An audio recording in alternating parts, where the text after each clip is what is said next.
الصيف قرب ومعاه بتبدأ حمى الجلو اب التقليدية، ماسكات، صبغة شعر، وشوية لبس جديد. بس خلينا نكون صريحين، كم مرة عملت كده وخلص الصيف وانت لسه حاسة ان في حاجة ناقصة، ان التغيير كان من بره بس؟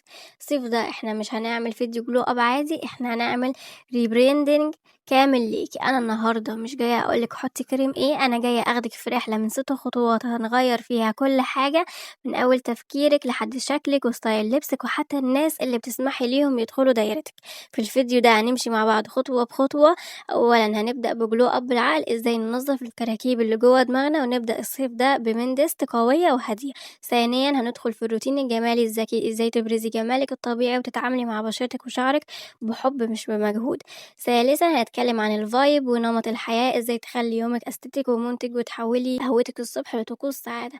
رابعا هنفتح الدولاب ونعمل جلو اب للستايل، ازاي تلبسي بذكاء وبثقة تليق بشخصيتك الجديدة. خامسا هننور من جوه بأكل النور، هقولك على أسرار تغذية تخلي بشرتك وعينك يلمعوا من غير ولا نقطة مكياج. وسادسا وأخيرا الفقرة الأهم، السوشيال جلو اب، ازاي تفلتري حياتك وتحطي حدود تخليكي ملكة في عالمك الخاص. جهزي مشروبك المفضل، هاتي النوت بوك بتاعتك واستعدي، لأن النسخة اللي هترجع من الصيف ده مش هي خالص النسخة اللي بدأت. يلا بينا نبدأ.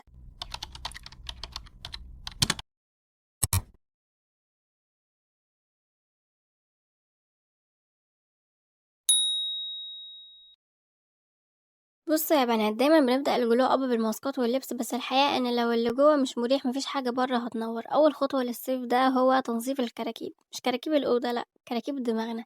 سألتوا نفسكم قبل كده ايه اللي بيخلينا مش عارفين نلتزم؟ هو التوتر الزيادة والمقارنة. الصيف ده مش سباق مين احلى على البحر، ده وقتك انتي عشان تتصالحي مع نفسك. ابدأي، هاتي نوت بوك شكلها شيك وبتحبيها واكتبي فيها 3 حاجات بس عايزة تحققيها لنفسك، مش عشان حد يشوفها. ممكن تكوني عايزة تتعلمي لغة جديدة زي التركي مثلا، أو تطوري الإنجليزي بتاعك. ابدأي خدي خطوات صغيرة كل يوم. القراءة كمان بتغير ملامح الوش جدا، بتديكي ثقة وهدوء.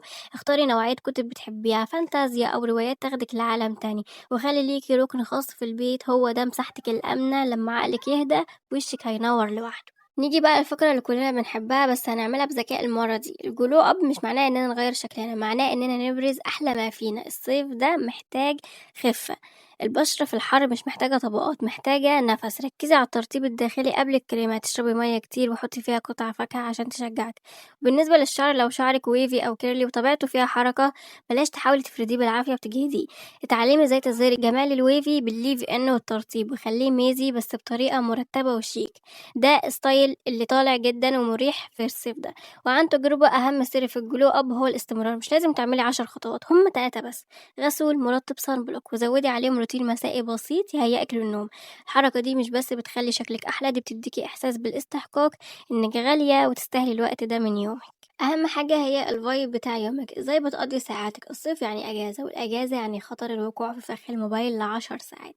عشان تحسي بفرق بجد لازم تعملي لنفسك روتين صباحي نظيف. القهوة الصبح مش مجرد كافيين، دي طقوس. حضري قهوتك المفضلة، سواء اسبريسو تقيل أو لاتيه بارد، واشربيها في هدوء بعيد عن السوشيال ميديا. استمتعي بصوت البيت وهو هادي، أو حتى بصوت عصافير الصبح. حاولي تنجزي حاجة واحدة بس في يومك تخليكي فخورة بنفسك، سواء صورتي فيديو جديد أو رتبتي ركن في أوضتك أو حتى قعدتي مع قططك ولعبتي معاهم. الحاجة البسيطة دي هي اللي بتبني الشخصية. خليكي دايما فاكرة ان الصيف ده بتاعك انتي، عشان ترجعي منه وانتي حاسة انك اقوى، اروق، واجمل من جوه ومن بره. الجلو اب الحقيقي بيبدأ لما تقرري انك تكوني النسخة اللي انتي بتحبيها، مش اللي الناس مستنياها منك. رابع حاجة هنتكلم عنها هي الستايل. الصيف ده مش محتاجين نشتري لبس كتير، احنا محتاجين نلبس صح. السر كله في الأقمشة والألوان اللي بتليق على بشرتنا. ابدأي نظفي دولابك، أي حاجة مش مريحة أو بتحسسك إنك مش واثقة في نفسك شيليها فورا. الصيف ده هو موضة الألوان الهادية، والأبيض والكتان هما اللي بيكسبوا. اللبس الواسع والمريح بيدي شياكة مش طبيعية، وفي نفس الوقت بيخليكي تتحركي براحتك. جربي تنسقي قطع عندك في الدولاب بطرق جديدة، زودي اكسسوارات بسيطة زي الحلقان الهوبس أو الأنسيال. الحاجات دي بتدي روح للصيف. والأهم من اللبس هي الوقفة، اتعلمي تمشي وانتي واثقة في نفسك، كتافك لورا وراسك مرفوعة. الثقة هي أحلى حاجة ممكن تلبسيها، وهي اللي بتخلي أي طقم بسيط يبان كأنه أغلى حاجة في الدنيا. جربي قدام المراية وشوفي الفرق لما بتبتسمي لنفسك وانتي لابسة حاجة بتحبيها. عارفين مقولة you are what you eat؟ دي حقيقية بنسبة 100%. مفيش كريم في الدنيا يعمل اللي بيعمله الأكل الصحي في بشرتك وعينيكي. في الصيف ابعدي عن الأكل التقيل والمسبك اللي بيحسسك بخمول، ركزي على أكل النور، الفواكه اللي فيها مية كتير زي البطيخ الكيوي الفراولة. الحاجات دي بتعمل ترطيب داخلي بيبان على وشك لمعة صحية. جربي تبدأي يومك بجرين سموزي أو حتى مية بليمون ونعناع، هتحسي بنشاط وطاقة طول اليوم. كمان بلاش تنسي المكسرات والدهون الصحية زي الأفوكادو، دي بتخلّي شعرِك يبقى فيه لمعة طبيعية. وجرّبي تقطعي السكر لمدة أسبوع واحد بس، أسبوع واحد، وشوفي وشِك هيصفى إزاي والهالات السودا هتقِل قد إيه.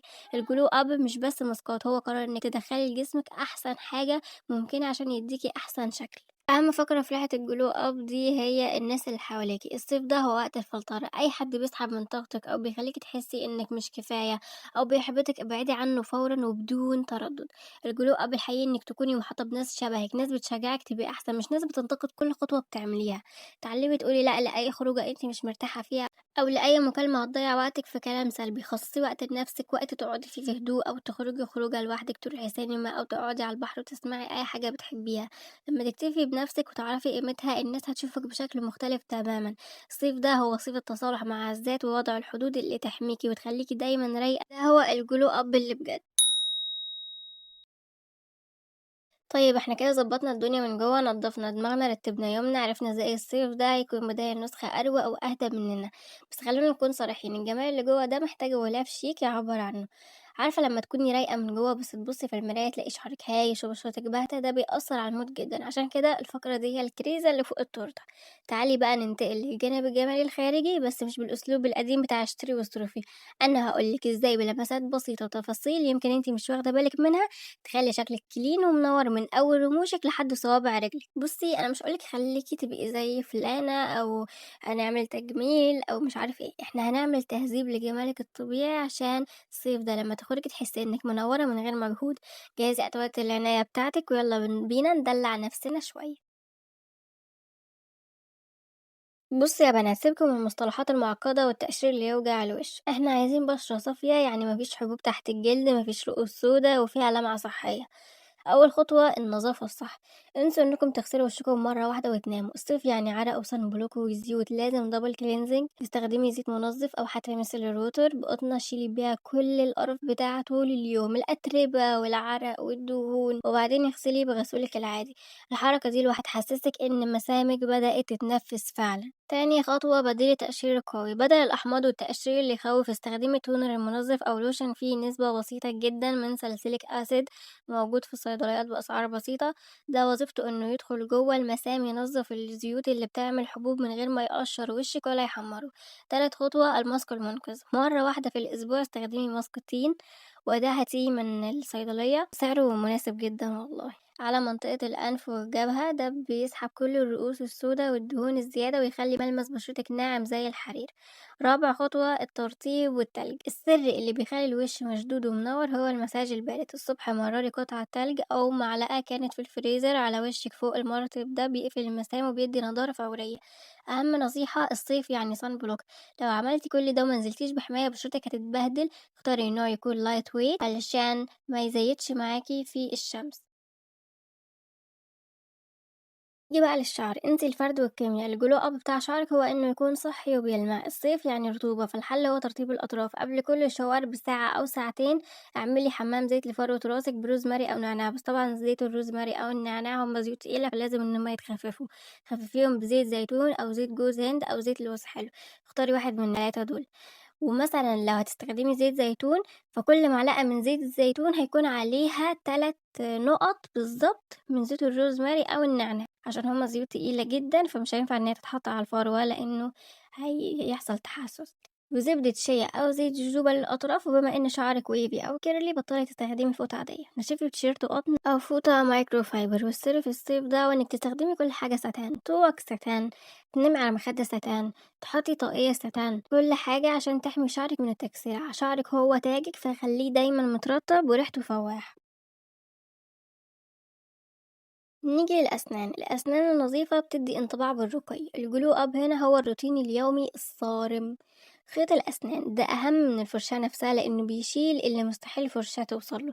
استخدمي معجون فيه تبييض بسيط مرة في اليوم وباقي اليوم معجون عادي للحماية. وجربي طقس مضمضة الزيت جوز الهند الصبح لمدة 5 دقايق بيسحب السموم وبيخلي الأسنان تلمع. وشفايف الجزء من ابتسامتك سكراب سكر وعسل ومرطب تقيل قبل النوم عشان الضحكة تكون مرسومة وصافية. الرموش والحواجب عايزين عيون واسعة من غير ميك اب. للرموش استخدمي السيرم تطويل وتكثيف خالي من المواد اللي بتغير حوالين العين. ومعلش دي الحاجة الوحيدة اللي بقولك انك تشتريها لانه فعلا ملهاش بديل. الخروع بيعمل اكياس دهنية والفازلين مش حلو للرموش، فمعلش دي الحاجة الوحيدة اللي بقولك اشتريها. مش هقدر اقولك انواع، شوفي النوع الكويس اللي في بلدك، اعملي سيرش وشوفي احسن حاجة متسترخصيش. ده بجد استثمار فعلا. فهاتي سيرم للرموش وبجد والله ما هتندمي. لو انتي من مصر فاستخدمي سيرم سيرابايب اللي هو بتاع الرموش، بجد ده تحفة جدا عن تجربة. لو مش هتقدري خلاص يعني البديل استخدمي جل الصبار، ده أأمن حاجة للرموش. أما الحواجب فهي اللي بتحدد الوش، لو حواجبك خفيفة سرحيها بزيت خروع قبل النوم، الخروع يعني آمن للحواجب. وفي النهار استخدمي جل حواجب شفاف وسرحيهم لفوق. لو معندكيش جل حواجب استخدمي فازلين. الرموش الطويلة والحواجب المرتبة هما اللي بيخلوك كلين جيرل الحقيقية بأقل مجهود. الجسم في الصيف يعني نعومة وريحة. أول خطوة هي التقشير الجاف. استخدمي الأداة دي قبل الشاور عشان تفتحي المسام وتتخلصي من السوليت وجلد الوز. جوه الشاور استخدمي ليفة مغربية وصابون طبيعي. وبعد الشاور مباشرة والجسم لسه مندي استخدمي البادي اويل واللوشن بتاعك. والسر في النعومة هو الاستمرار على اللوشن فيه يوريا أو لاكتيك أسيد للمناطق الخشنة، هتلاقي جسمك بقى زي الحرير ومنور حرفيا. ايديكي ورجليكي هما اللي بيبينوا الاهتمام الحقيقي. للقدم مرة في الأسبوع اعملي حمام مية دافية وملح واستخدمي مبرد لأسفل القدم وبعدها كمية رهيبة من الفازلين والبسي شراب قطن ونامي، هتصحي تلاقيها بينك وناعمة جدا. للإيد، الإيد بتكبر قبل الوش، فدايما استخدمي بقى الصن بلوك بتاعك على ايديكي الصبح، وبالليل كريم فيه فيتامين سي أو مرطب تقيل. ضوافرك تكون مقصوصة ومبرودة بشكل دائري شيك ونضيف جدا. اللمسة دي اللي بتخليكي ليدي جدا في أبسط حركاتك. وصلنا لنهاية رحلتنا النهاردة، بس الحقيقة ان رحلتك انت لسه بتبدأ. الصيف ده مش مجرد فصل في السنة، ده فرصة انك تكوني النسخة اللي كنتي دايما بتحلمي بيها بس بتأجليها. عايزة اقولك سر صغير، الجلو اب مش سحر ومش بيحصل في يوم وليلة، هو عبارة عن قرارات صغيرة بتاخديها كل يوم. قرر انك تشربي مية بدل الصودا، قرر انك تقرأي صفحة بدل ما تفتحي تيك توك، وقرر انك تحبي ملامحك وشعرك الكيرلي او الوفي زي ما هو وتعتني بيهم بحب. اهم حاجة تخرجي بيها من الفيديو ده هو انك كفاية، انت جميلة ومميزة من غير اي اضافات. وكل اللي عملناه النهارده هو اننا بنشيل التراب عن الماس اللي جواكي عشان يلمع اكتر. متضغطيش على نفسك، ابدأي بالخطوة ريحتك اكتر حاجة، ومع الوقت هتلاقي كل حاجة تانية بتتحسن لوحدها. انا فخورة بيكي انك قررتي تخصصي الوقت ده لنفسك ولتطويرك. الصيف ده بتاعك، فاستمتعي بكل لحظة فيه. خليكي رايقة، خليكي شيك، والاهم من ده كله خليكي انتي. مستنية اعرف في الكومنتات ايه اكتر فقرة لمستك وهتبدأي بيها اول حاجة. وما تنسوش تعملوا سبسكرايب، نكبر عيلتنا اكتر ونوصل لاهدافنا سوا. اشوفكم في الفيديو الجاي، باي باي.